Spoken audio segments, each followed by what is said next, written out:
Gloire à Dieu. C'est le Seigneur qui nous fait l'honneur de nous tenir debout devant vous. Alléluia. Et nous voulons vraiment lui rendre la gloire. Tout est possible parce qu'il l'a voulu. Amen, amen. Je voudrais donc déjà remercier aussi le surintendant, donc notre chef, notre papa, qui me fait l'honneur donc de parler de la part du Seigneur à son peuple. Nous voulons ouvrir nos Bibles pour ceux qui en ont dans le livre des Actes au chapitre 19. Actes chapitre 19.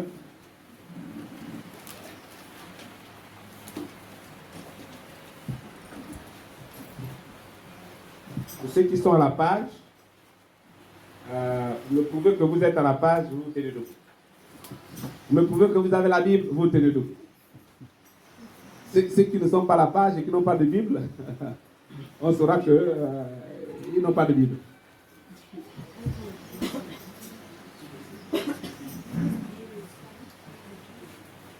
Actes chapitre 19. Nous lirons du verset 1 jusqu'au verset 20. C'est un peu long, mais on est obligé de lire toute l'histoire. Sinon, ce qui m'intéresse, c'est à partir du verset 13. On va lire à partir du premier verset pour nous permettre de bien comprendre. Bon, je vais demander à tout le monde, même ceux qui n'en ont pas, de se tenir debout. Nous voulons obéir à l'autorité, honorer l'autorité du Seigneur.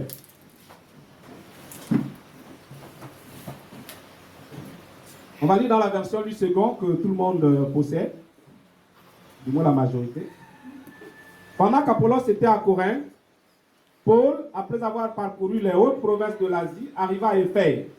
Ayant rencontré quelques disciples, il leur dit: avez-vous reçu le Saint-Esprit quand vous avez cru?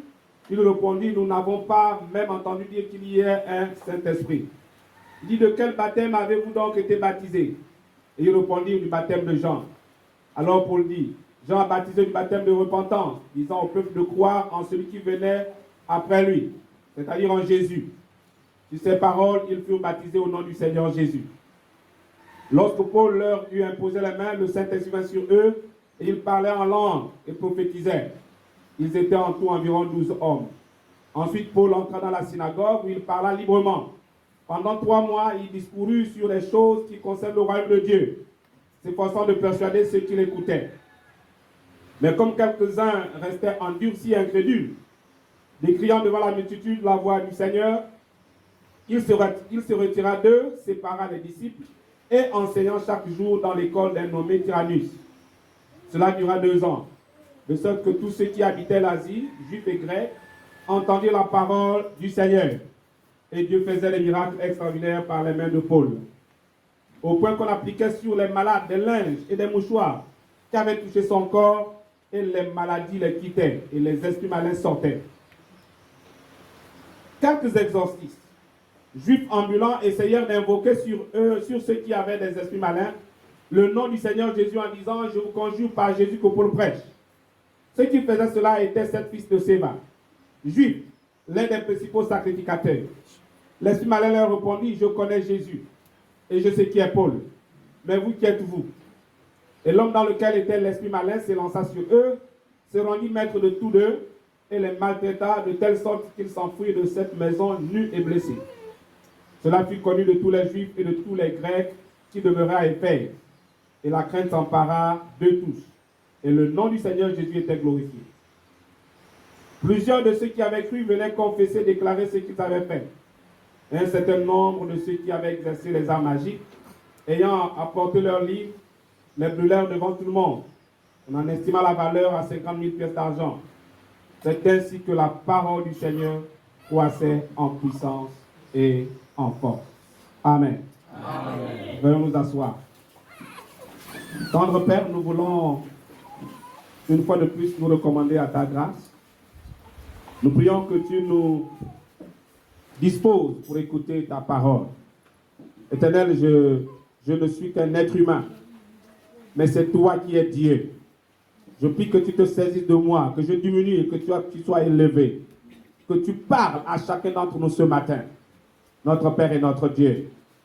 Que l'honneur, la louange te revienne. Seigneur, pour tout ce qui est contraire à ta volonté, nous repoussons. L'esprit de subtilité spirituelle, d'incrédulité et de doute, Seigneur, nous prions. L'esprit de raisonnement, que tout cela soit rabaissé. Mais que toi seul, tu sois élevé et glorifié. Nous te le demandons au nom de Christ Jésus. Amen. Amen. Alléluia. Amen. Bien-aimé, la lecture a été un peu longue. Mais la partie qui m'intéresse, qui est notre texte de base de ce matin, sur lequel nous voulons nous appuyer pour la méditation de ce matin, c'est à partir du verset 13. Du verset 13 jusqu'au verset 20 que nous avons lu. On a voulu bien lire les premiers versets pour nous donner une idée de ce qui se passe. Alors, ce matin, nous voulons parler de la puissance de la parole. La puissance de la parole. Vous savez, la parole de Dieu est différente de la parole des hommes. La Bible nous dit que au commencement était la parole était avec Dieu et la parole était Dieu. Donc il y a une différence entre la parole des hommes et la parole de Dieu. La parole des hommes, elle est légère. La parole des hommes, elle peut varier. Mais la parole de Dieu ne change pas. La parole de Dieu est puissante. C'est cette parole qui est capable de transformer les vies. C'est cette parole qui est capable de faire en sorte qu'elle produise des effets dans notre vie, dans notre famille, dans notre nation. La parole de Dieu. La parole de Dieu est au-dessus de toutes choses. La Bible d'ailleurs dit que, c'est Jésus qui parlait, il disait toutes choses passera un jour. Mais la parole de Dieu ne passera jamais. Alléluia. Et ici, dans le texte que nous venons de lire, nous voyons que la parole de Dieu était en train de produire des effets. La parole a produit des effets. Elle croissait donc avec puissance. Autrement dit, elle se manifestait avec puissance. Mais aujourd'hui, nous voyons que parfois, la parole, c'est comme si elle n'avait plus d'effet dans la vie de certaines personnes. Comme si la parole de Dieu était comme étouffée. Vous savez, la parole de Dieu est comme une semence. Et la semence, lorsqu'elle est plantée quelque part, elle est jetée quelque part ou semée quelque part, alors si elle n'est pas entretenue, cette parole ou cette semence va s'étouffer. Cette semence va s'étouffer, elle ne va pas produire, elle ne va pas ramener ce pourquoi nous l'avons sémée. Et pourquoi? Parce qu'elle a été étouffée. Et aujourd'hui, il y a beaucoup de gens qui étouffent la parole de Dieu dans leur vie, dans leur famille, et même pourquoi pas dans leur église. Mais ce matin, nous voulons voir comment faire pour que la parole de Dieu puisse avoir des effets. Que la parole de Dieu puisse manifester des effets dans nos vies d'abord. Et pourquoi pas dans notre église locale. La parole de Dieu, comme je disais, elle est puissante.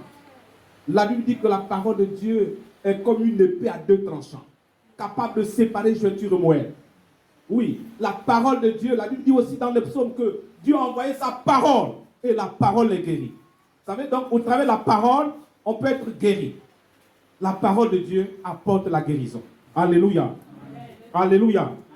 Je vous parle, un jour, j'étais malade, bien malade. Bien malade. Et au moment où on parlait de m'amputer le pied, j'ai demandé au Seigneur, Seigneur, qu'est-ce que tu penses de moi? Quel est le diagnostic que tu donnes? Qu'est-ce que tu penses? Voilà ce que disent les médecins. Mais qu'est-ce que tu dis? Et le Seigneur m'a donné une parole.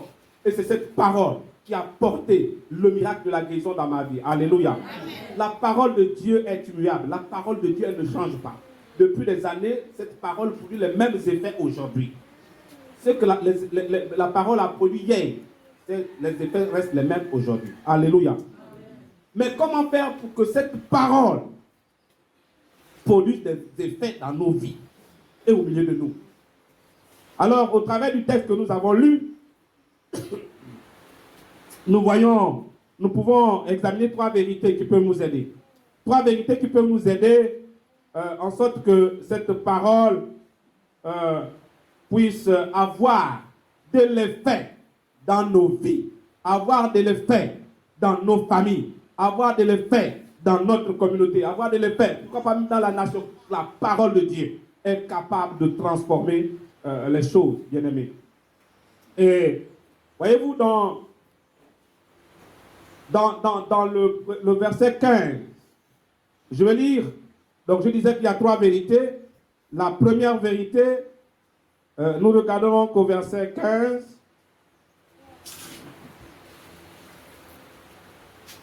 Au verset 15, il est dit ceci.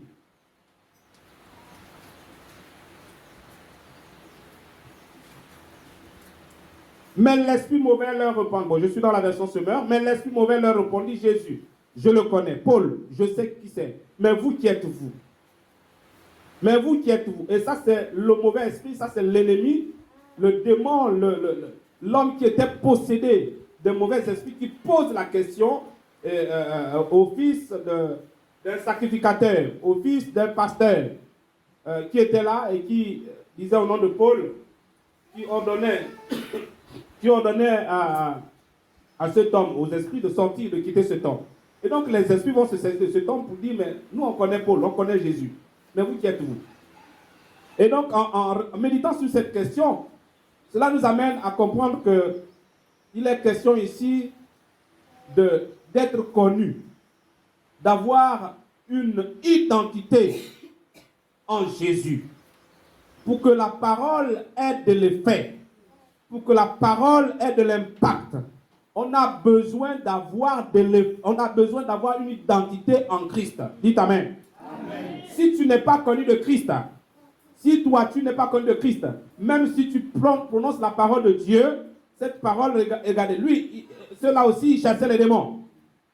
Mais à l'époque, ils chassaient pas, ils chassaient à leur manière. Dans la ville d'Éphèse, dans cette ville, il y avait beaucoup de pratiques. Excusez-moi. Certaines personnes faisaient de la magie. D'autres faisaient de la sorcellerie. D'autres ils étaient habitués avec le charlatanisme. Et donc, il y en a qui chassaient les esprits avec des pouvoirs démoniaques, avec des pouvoirs maléfiques. Et comme ils avaient entendu que Paul chassait les esprits, que les esprits étaient chassés par le nom de Jésus, eux aussi ils vont commencer par proclamer le nom de Jésus pour chasser les esprits. Mais les esprits ici ne se sont pas soumis. Les esprits ici n'ont pas obéi. Pourquoi? Parce qu'ils n'étaient pas encore nés de nouveau. Ça veut dire qu'ils n'avaient pas encore une nouvelle identité en Jésus. Alléluia. Amen. Nous aussi, si nous voulons que la parole de Dieu ait de l'effet, nous avons besoin de connaître d'abord le Seigneur. Tu ne peux pas parler de Jésus si tu ne le connais pas. Tu ne peux pas, la parole de Dieu ne peut pas se manifester avec puissance dans ta vie si tu ne l'as pas encore reçue. Sinon, la parole de Dieu transformait tous les païens. Il faut donc premièrement recevoir une nouvelle identité. Recevoir une nouvelle identité, c'est recevoir Christ dans sa vie. Ici, il a dit, mais vous, on connaît Paul. On connaît aussi Jésus, mais vous, qui êtes-vous? Vous voyez, quand on pose la question, qui êtes-vous? Cela renvoie à quoi? Renvoie à une identité. Ça veut dire que quand un agent pose la question, mais monsieur, qui êtes-vous? Vous êtes obligé de présenter votre pièce d'identité. Et ici, quoi qu'ils étaient fils de pasteurs, ils n'avaient pas encore leur identité en Jésus. Dans le royaume de Dieu, ils n'avaient pas encore leur identité. Ça veut dire qu'ils n'étaient pas encore connus du royaume de Dieu. Ils n'étaient pas connus de Christ. Et par conséquent, ils ne pouvaient pas exercer la parole de Dieu, utiliser la parole de Dieu avec puissance. Pourquoi? Parce qu'ils n'étaient pas encore, ils n'avaient pas encore reçu une nouvelle identité. La nouvelle identité ne se reçoit pas par le fait de venir à l'église. La nouvelle identité ne se reçoit pas par le fait d'être enfant de X ou Y parce que les parents sont à l'église. La nouvelle identité ne se reçoit pas parce qu'on a des amis qui sont croyants. Non. Ou parce que mes aïeux connaissaient le Seigneur. Non. La nouvelle identité, on la reçoit quand on est de nouveau. Autrement dit, lorsque nous sommes, même sur le plan naturel, lorsque nous sommes nés, c'est là que les parents nous ont donné notre nom, prénom, et ainsi de suite. Alléluia. Alléluia. La nouvelle identité en Christ, ça ne s'achète pas. On peut acheter l'identité, c'est-à-dire que quelqu'un peut acheter, par exemple, payer une nationalité. Mais le royaume de Dieu ne peut pas, on ne peut pas acheter la nouvelle identité en Jésus. On a besoin donc de recevoir d'abord Christ. On a besoin de croire en lui, de le recevoir. À partir de ce moment, Dieu nous accorde son esprit et on devient une nouvelle créature. Les choses anciennes sont passées, toutes choses deviennent nouvelles en nous. Alors à partir de ce moment, nous devenons une nouvelle personne, une nouvelle créature. Et si on est devenu une nouvelle créature, là, nous pouvons voir la puissance de la parole se manifester dans notre vie. Alléluia. Alléluia. Vous savez, Nicodème était docteur, il connaissait la loi. Mais puisque lui n'avait pas la connaissance de Christ, Jésus a dit, il faut naître de nouveau.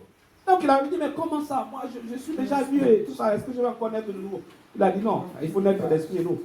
Autrement dit, pour dire que tu as besoin de recevoir cette parole. Tu as besoin de recevoir, de croire en Jésus, de croire à la bonne nouvelle. À partir de ce moment, tu deviens une nouvelle créature. Tu deviens donc, tu reçois une nouvelle identité. Et à partir de ce moment, la parole de Dieu peut avoir de l'impact dans votre vie. La parole de Dieu peut produire des effets dans votre famille. La parole de Dieu peut se manifester puissamment en vous. Alléluia. Amen. Alléluia. Bien-aimés, ça c'est très important. Il faut donc, premièrement, avoir la nouvelle identité. La nouvelle identité. Ce n'est pas par les œuvres. Ce n'est pas par l'héritage. Oui, mais on a besoin, chacun pour sa part. Même quand on est enfant, on ne peut avoir une nouvelle identité parce que les parents sont chrétiens. Non, les enfants ont besoin de recevoir Christ. Les parents ont besoin de recevoir Christ. C'est à partir de ce moment qu'ils ont une nouvelle identité. À partir de là, la puissance de Dieu, la parole de Dieu peut se manifester avec puissance dans leur vie. Amen, amen. Beaucoup s'étonnent, mais la parole de Dieu, mais elle ne produit pas des effets, elle ne produit pas des fruits. Non, parce que justement, il y a beaucoup qui viennent dans les églises. Peut-être pas ici. Mais il y en a qui viennent dans les églises, mais qui n'ont pas abandonné leur ancienne vie. Qui pensent que c'est le fait de venir à l'église, ou de faire des dons, ou de faire du bien, qui va leur changer d'identité. Non, ils ne sont pas encore connus du royaume. Pour parler de cette fils de Sceva, ils pensaient que parce que leur père était pasteur ou prêtre, ils pensaient que parce qu'ils étaient les enfants du prêtre, qu'ils avaient autorité. Non, c'est pas parce qu'ils étaient les enfants du prêtre. Ils avaient besoin eux aussi d'accepter d'abord le Jésus que Paul prêche. Alléluia. S'ils acceptent, Paul a accepté Jésus. Et c'est pour cela que la parole de Dieu se manifeste avec puissance au travers de lui. Eux aussi, ils avaient besoin de recevoir cette parole de ce Jésus. Pour que la parole de Dieu puisse avoir de l'impact. Lorsqu'il prononce une parole du Seigneur, pour chasser le démon devait obéir. Mais ce n'est pas par le fait de dire non, au nom de Jésus que Paul prêche. Non, ce n'est pas ça. Ils avaient besoin d'avoir. C'est pour ça que les esprits ont dit, mais vous qui êtes-vous? Comme pour dire, mais non, on ne vous connaît pas. On ne vous connaît pas dans le royaume spirituel. Donc on ne peut pas vous obéir. Et la Bible montre que ce jour-là, ils les ont maltraités. Cet homme qui était seul les a maltraités alors qu'il était seul. Mais les démons qui étaient en lui, les esprits impurs qui étaient en lui, l'ont rendu aussi fort, aussi violent, qu'il les a maltraités, il les a blessés. Ils sont partis de là avec des habits en haillons, déchiquetés. Pourquoi? Parce qu'ils n'étaient pas encore connus du royaume. Ils étaient certainement connus de l'église. Ils étaient certainement connus. On dit bien que c'était les fils du sacrificateur. Donc ils étaient connus de l'église.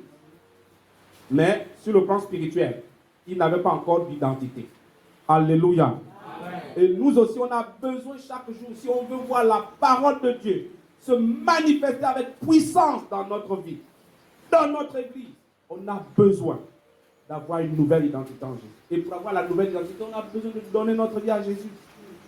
J'ai été un jour choqué de voir quelqu'un qui venait à l'église pendant plusieurs années, dans une église. Et un jour, au moment où les enfants faisaient, c'était un culte de journée nationale de l'écodie. Et donc, c'est les enfants qui faisaient, qui récitaient les versets. Ils ont récité les versets, ils ont fait les sketchs.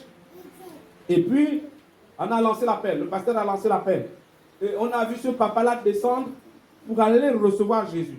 Les gens ont voulu l'arrêter. Ils ont dit non. Lui-même, il a dit non. Je viens ici depuis 4 ans. Mais je n'ai jamais donné ma vie à Jésus. Et aujourd'hui, sur la base de ce que j'ai appris, j'accepte Jésus comme Sauveur et Seigneur. Les gens étaient choqués, mais il a dit la vérité. Il y a des gens qui parfois viennent par habitude à l'église. Ou viennent parce qu'on veut honorer quelqu'un. Il y en a qui viennent parce que, par courtoisie, parce qu'ils ont été invités. Par politesse, ils viennent. Mais ils sont encore éloignés du Seigneur. Amen. Mais nous, si nous voulons que cette parole qui a transformé ma vie, qui a transformé la vie d'un autre, puisse avoir de l'impact dans notre vie pour nous transformer, mais on a besoin d'avoir une nouvelle identité en Jésus. Alléluia. Amen. La deuxième vérité que nous devons découvrir là-dedans, c'est que nous venons au verset 18. Au verset 18, qu'est-ce que les autres ont fait? Au verset 18, alors, on dit que beaucoup de ceux qui étaient devenus croyants venaient avouer et déclarer publiquement les pratiques auxquelles ils s'étaient livrés. Ils venaient publiquement déclarer ce qu'ils avaient fait. Et nous avons donc besoin de confesser et déclarer publiquement les actions négatives. Il est important de confesser.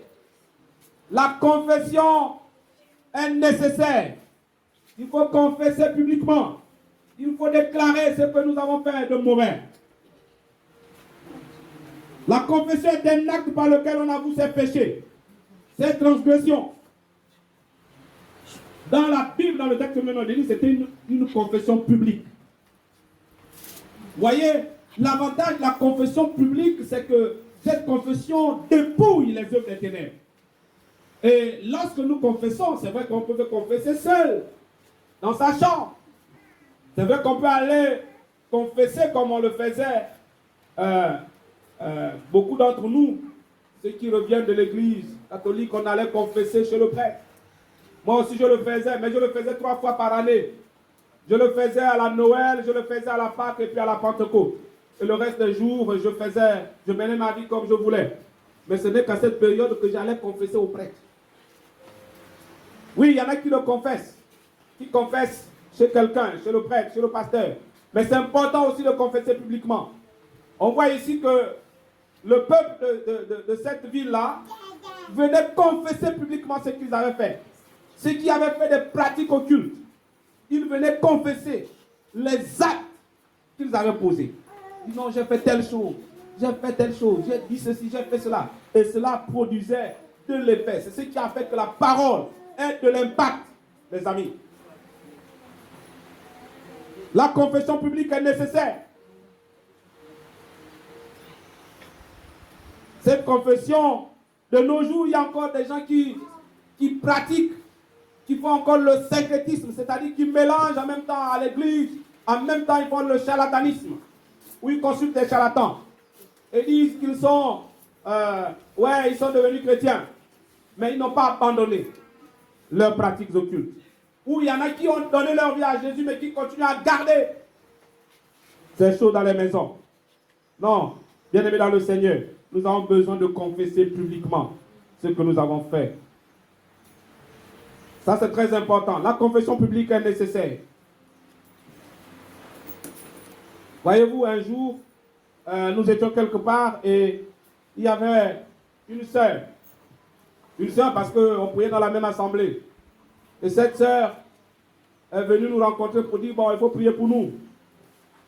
Et on avait besoin d'être de la délivrance. Et pendant les temps de prière, le Seigneur a mis une conviction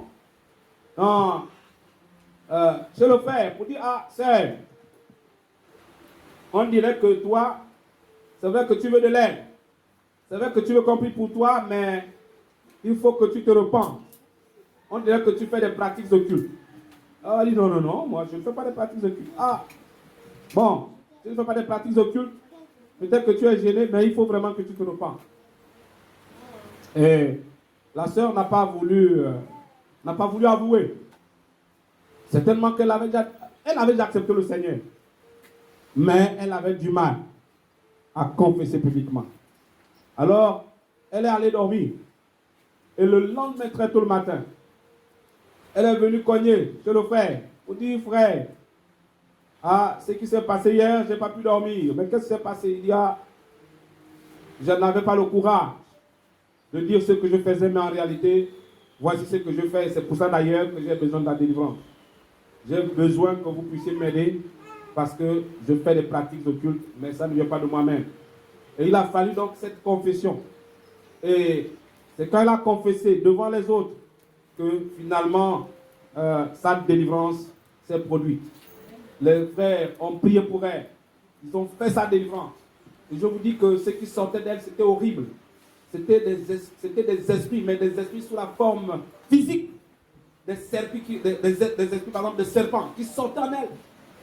Physiquement, devant son mari. C'était horrible. Mais c'était là. Mais il fallait qu'elle confesse. Et pourtant, elle avait accepté le Seigneur. Depuis longtemps. C'est tellement qu'elle avait confessé, ou bien le jour où elle s'est repentie. Mais il fallait qu'elle confesse publiquement ce qu'elle faisait pour qu'elle en soit délivrée. Alléluia. Amen. Donc il est important, bien aimé, la confession publique. Et c'est ce que les fidèles ou les gens d'Éphèse faisaient. Ceux qui croyaient, ceux qui avaient reçu Jésus, ceux qui avaient déjà la nouvelle identité. Qu'est-ce qu'ils faisaient? Ils venaient confesser publiquement ce qu'ils avaient fait. La confession publique, d'ailleurs, le livre de Romains nous en parle dans Romains 10, 9 et 10, Romains 10, 9 et 10, ou encore dans Jacques 16. On dit confessez vos péchés les uns aux autres et priez les uns pour les autres afin que vous soyez guéris. La confession publique est nécessaire parce que non seulement elle dépouille les hommes des ténèbres, mais elle a de l'effet dans notre vie. La parole de Dieu se manifeste avec puissance. Alléluia. La confession publique. Aujourd'hui, il est rare de voir des gens qui confessent. Quelqu'un m'avait dit non, mais je ne peux pas confesser. Je ne peux pas détruire ces choses parce qu'on m'a interdit. Le jour où tu vas détruire cela, tu deviendras folle. Je lui ai dit non, tu ne deviendras pas folle. Parce que si tu as donné ta vie à Jésus, il est important de confesser publiquement ce que tu as fait. Et là, ça dépouille. Le diable est dépouillé. Lorsqu'on ne confesse pas publiquement, l'ennemi, le diable a tendance à continuer à manipuler la personne, à agir dans la vie de cette personne. Et le peuple d'Éphèse avait compris qu'il fallait venir confesser ce qu'ils avaient fait. Amen, amen. Amen, amen. Amen. C'est très important. Il faut que nous puissions comprendre cette confession-là qui fera en sorte qu'il y ait de l'impact. Il y a beaucoup de choses qu'on peut dire.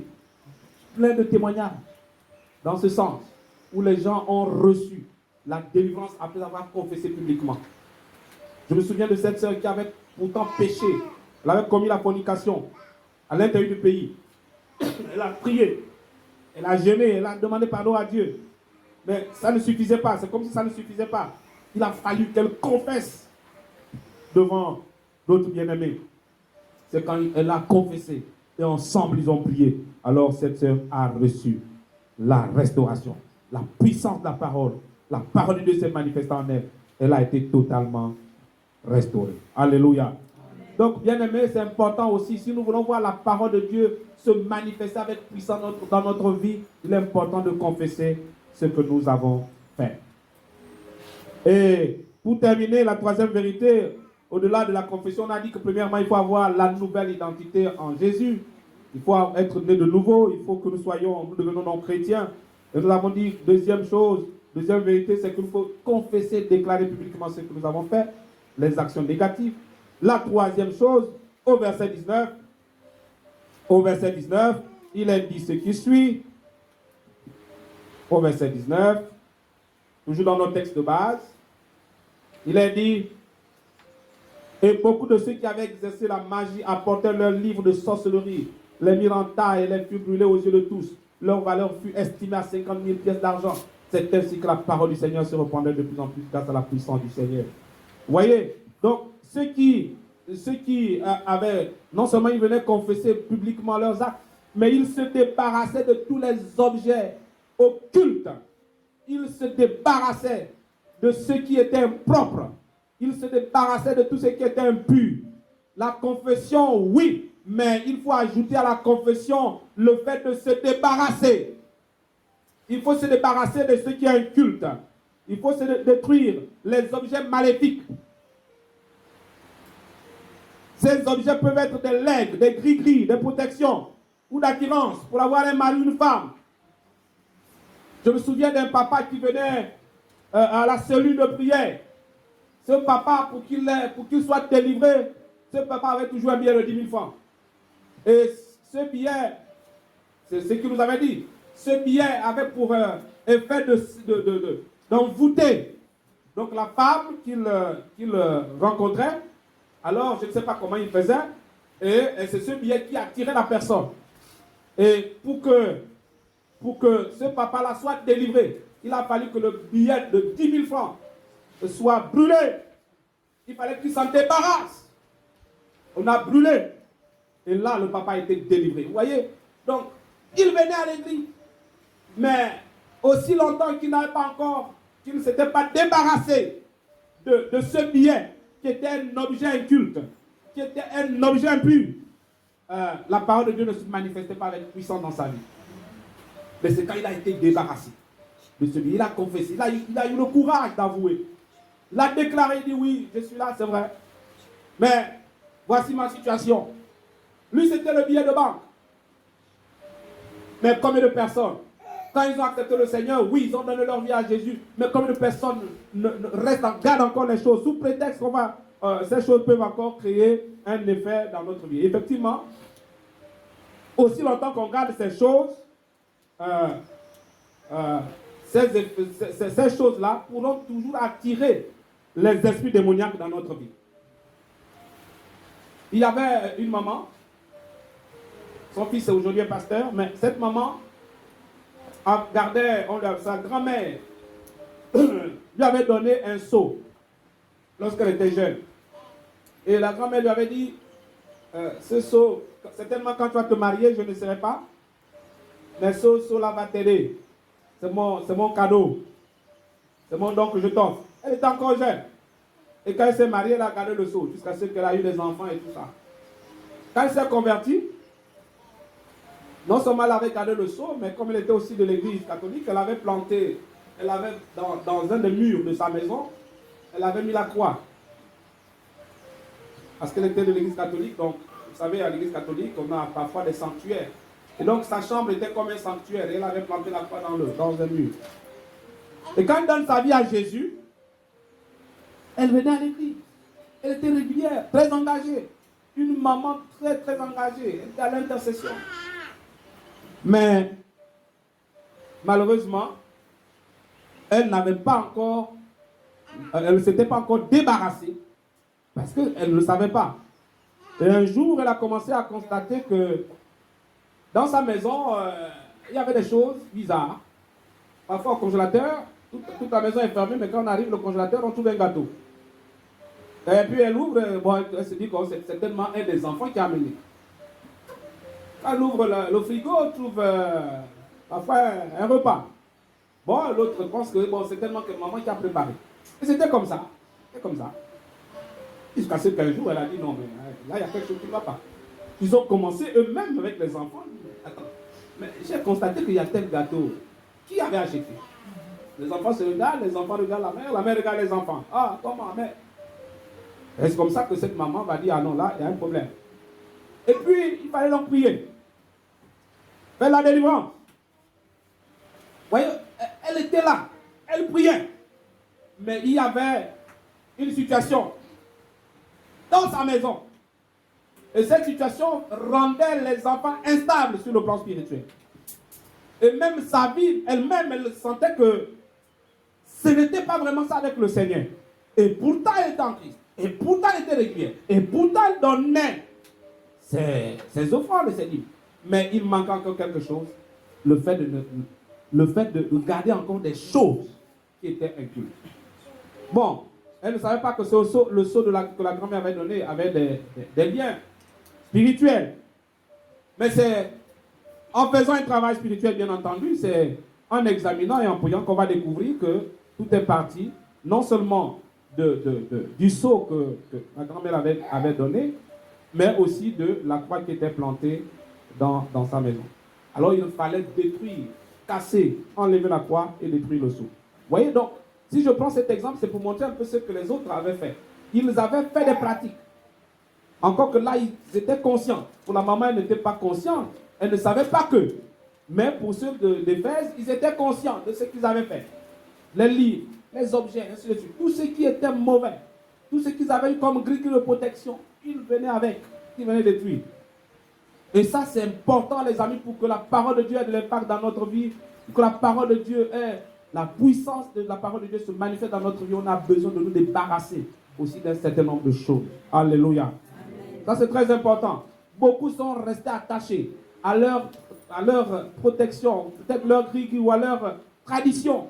Ah oui, parce qu'on avait dit qu'il faut garder ça. C'est ce qui protège la famille. C'est le crâne là. Le crâne là qui protège la famille. Non, les amis, c'est encore le crâne. Si dans la famille, il y a encore le crâne, il faut chercher à détruire. Ce n'est pas un crâne de protection, mais c'est un crâne qui attire les démons. Et à partir de ce moment, la parole de Dieu est comme étouffée. La parole de Dieu, comme on disait tantôt, que c'est une semence. Elle est comme étouffée, pas d'impact. Pourquoi? Parce qu'il y a des choses encore occultes qui sont dans la famille ou encore dans notre vie. Et il faut s'en débarrasser. Alléluia. Alléluia. C'est très important, bien-aimés. Ce matin, qu'on soit enfant, qu'on soit jeune, femme, homme, on a besoin, on veut voir la parole de Dieu, la puissance de la parole de Dieu se manifester dans notre vie. On a besoin de grandir dans la parole de Dieu. La parole de Dieu est celle qui nous transforme. La parole de Dieu est celle qui nous fait du bien. La parole de Dieu, la Bible dit que la parole de Dieu est une lampe à nos pieds. C'est une lumière sur notre sentier. La parole de Dieu a la capacité de nous orienter, de nous éclairer. Mais s'il y a des effets, s'il y a des choses qui étouffent cette parole ne peut plus produire de l'effet dans notre vie. Alléluia. Amen. La parole de Dieu est un marteau qui brise les joues. C'est un marteau. Et si cette parole, on ne se débarrasse pas de ce qu'il faut, cette parole est comme coincée et elle n'agit plus comme ce marteau. Donc nous avons besoin de retenir ce matin que nous avons besoin de considérer ces trois vérités. Selon le texte que nous avons lu. Il y a beaucoup de choses qu'on peut dire pour que la parole de Dieu se manifeste puissamment. Mais ce matin, sur la base du texte que nous venons de lire, nous avons retenu trois vérités. La première vérité, nous avons dit qu'il faut, il faut avoir la nouvelle identité en Jésus. Et cette nouvelle identité, autrement dit, c'est la nouvelle naissance. C'est le fait de donner sincèrement sa vie au Seigneur. Il y a des gens qui viennent, qui peuvent avoir, ce n'est pas les titres, ce n'est pas les fonctions. Je vous dis, il y a beaucoup de choses qu'on peut dire. Je connais une diaconesse. Elle était diaconesse, mais elle n'avait pas encore donné sa vie à Jésus. Mais c'était l'une des femmes la plus gentille de l'église, la plus serviable de l'église. Toutes les fois que les pasteurs venaient dans cette église, c'est elle qui les accueillait. Elle, vraiment, elle était serviable. On lui donnait la communion sans confesser. Parce qu'elle était, elle manifestait de l'amour, elle manifestait de la serviabilité, de la bonté, de la générosité. Mais cependant, elle était encore dans les pratiques occultes. Donc le jour où ça s'est manifesté, les gens étaient confus. On a besoin. Donc ça veut dire qu'il y a des gens qui viennent, mais on a besoin véritablement de faire une rencontre personnelle avec le Seigneur. Alléluia. Rencontrer personnellement le Seigneur, recevoir Jésus. Et c'est ce à quoi nous devons inviter tous les gens, que ce soit les enfants, que ce soit les jeunes. Même au niveau des jeunes, il est important de le faire. Il est important de le faire. Nos enfants ont besoin de recevoir Jésus comme Sauveur et Seigneur. Et de s'abandonner au Seigneur. Ce n'est pas parce qu'on est enfant, bon, il est encore enfant. Non, les enfants font des choses. Ils font des choses. J'ai rencontré un enfant de classe de 4e qui faisait du mal à sa famille, à son père et à sa mère. Les disputes dans la maison étaient créées par lui. Le père est un cadre. Hein? Il travaille quelque part, je ne peux pas vous dire. Mais il dormait dans les caniveaux. Et c'est causé par qui? Par le fils. Et pourtant, il était jeune. On pouvait le négliger. Mais parce qu'il était dans le monde occulte. Il avait besoin de recevoir Jésus dans sa vie pour qu'il abandonne la sorcellerie. Alléluia. Amen. Alléluia. Amen. Il faut une nouvelle identité. Quand on a une nouvelle identité, à partir de ce moment, la parole de Dieu agit en nous. Et on peut voir la puissance de Dieu se manifester. Mais cette famille était malheureuse parce que leur enfant faisait des pratiques occultes. Et ils pensaient que ils étaient au bord du divorce. Mais c'était créé par qui? Par l'enfant. De la pauvre maison. Il avait placé des objets même dans la chambre des parents. Dans toutes les chambres de la maison. Et particulièrement chez les parents, il avait placé les objets. En fait, il était influencé, on lui a dit il faut placer là-bas. Et il l'a fait. Il a fallu que lui aussi, il reçoive Jésus pour qu'il en soit délivré, que cette famille soit délivrée. Alléluia. Et nous avons dit que la deuxième chose, c'est qu'il faut confesser. Il y a des gens qui sont coincés par la honte. Il faut confesser. On n'a pas besoin d'avoir honte. Il faut confesser. La honte bloque la manifestation de la puissance de la parole de Dieu. Mais c'est lorsqu'on confesse que la parole de Dieu se manifeste puissamment. Il faut déclarer publiquement pour dépouiller le diable. Oui, j'ai fait telle chose, ce n'est pas bon. Oui. Alors, je viens demander pardon. On demande pardon. On confesse. On déclare. Il y a une maman prêtresse de Banja. Elle nous avait invités pour détruire son Banja. Elle avait reçu Jésus. Ce n'est pas quelqu'un qui a prêché Jésus, mais c'est en allant payer, en allant chercher les écorces, qu'elle a entendu une voix. Il a dit, qu'est-ce que tu fais ici? Il dit, mais je suis venu pour soigner les gens. Il dit, c'est pas ça. Tu as besoin de retourner. Va à l'église. Et elle nous a appelé pour détruire son Banja. Vous voyez, voilà une personne qui a rencontré Jésus. Une nouvelle identité. Et elle confesse, elle a confessé. Elle était prêtresse de Banja. Ça veut dire qu'elle avait initié beaucoup de gens. Mais elle a eu le courage d'aller rencontrer cette personne, leur demander pardon. Même si elle avait déjà plus de l'argent, mais les gens disent ça c'est ton affaire. Mais oui, mais elle a eu le courage d'aller confesser. Elle a eu le courage d'appeler les gens pour qu'elle se débarrasse de son Banja. Parce qu'elle voyait le Banja comme un cimetière maintenant. On a détruit le Banja. Vous voyez un exemple de quelqu'un dont la parole de Dieu, dans la vie de cette personne, la parole de Dieu s'est manifestée avec puissance. Elle a reçu une nouvelle identité, elle a déclaré, elle a confessé publiquement, et elle s'est débarrassée de son Banja. Mais il y a des gens qui confessent, mais ils gardent encore, ça reste au village là-bas. Non, les amis, il faut se débarrasser. Donc voici les trois vérités que nous venons de voir ce matin. Avoir reçu cette nouvelle identité, confesser, déclarer publiquement les actions négatives et se débarrasser des objets impurs, des objets qui n'honorent pas le Seigneur. Alléluia. Amen. Alors, lorsque nous le faisons, nous pouvons voir la parole de Dieu se manifester avec puissance. Et c'est ce qui s'est passé dans la vie des pères. Ils ont fait ça et la parole de Dieu se manifestait avec puissance. Amen, amen. Alors la question, je voudrais te demander ce matin, est-ce que toi, tu es né de nouveau? Est-ce que toi, tu as déjà une nouvelle identité en Christ? Est-ce que toi, tu as encore des choses que tu n'as pas encore confessées? Est-ce que tu as des choses que tu gardes pour lesquelles tu as besoin de t'en débarrasser? Alors,